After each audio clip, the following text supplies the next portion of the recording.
हिन्दी रावारि रायजो राजाफोरनि थाखाय जोबोद रंजाथाव सान मानोना दुलाराय भारतनि बेखौ सा भारत इउपि बिहार हारियाना दिल्ली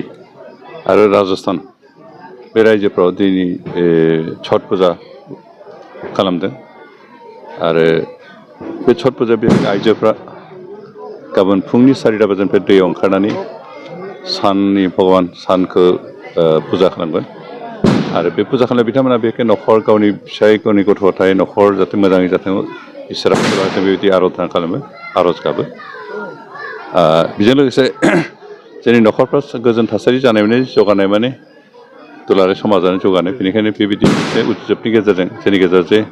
गोजोन थासारिजों लोगोसे जौगानाय फैथों बेखौनो आर'ज गाबो आरो दिनै आसामाव थानाय हिन्दी रावारि रायजो राजाफ्राबो बे उत्सबखौ पालन खालामदों गोबां बोसोर जोंनि आसामाव बेबायदि उत्सब पालन खालामनाय नुवाखै थांनाय प्राय 15-20 बोसोरसोनिफ्राय बेखौ स्टार्ट जाबाय मोजाङानो जादों दिनै जों हिन्दी राव रायज्लायग्राफोरजों लोगोसे गुबुन गुबुन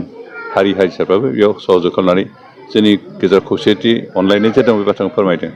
बेनिखाय दिनैनि बे उत्सबनि गेजेरजों जोंनि बिटिआर ओनसोलाव थानाय साफ्रोमबो रायजो राजाखौ आफा इसोरा आशीर्बाद खालामनो बोर होथों सुख गोजोन होथों बेखौनो आंनिफ्राय हास्थायनाय थाबाय अन्थाइ खाम्फाथ' नङामोन आसलथे बे छठ फुजा खालामग्रा जिथु जायगा बेखौ बानायना होनाय जादों बेखौ जास्ट दिनै बेखेवदों बे खावरङाव बेबायदि बेबस्था गैयामोन जायगा गैयामोन आरो नैबेवहायबो सिगांनिफ्रायबो बेबायदि छठ फुजा खालामदोंबाबो बिदि पार्मानेन्ट कंक्रिट बेबायदि सर्टकाट बानायनाय जायाखैमोन खिन्थु एबार बानायना होबाय बेनिखायनो बेखौ मोननानै रायजोफ्रा रंजादों आरो दिनै बे छठ घाटखौनो